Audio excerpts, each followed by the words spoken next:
March 1st, 2007.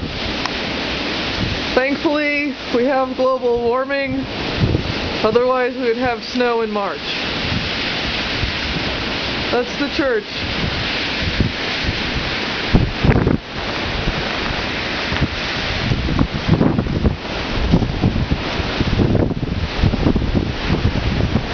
There's our highway.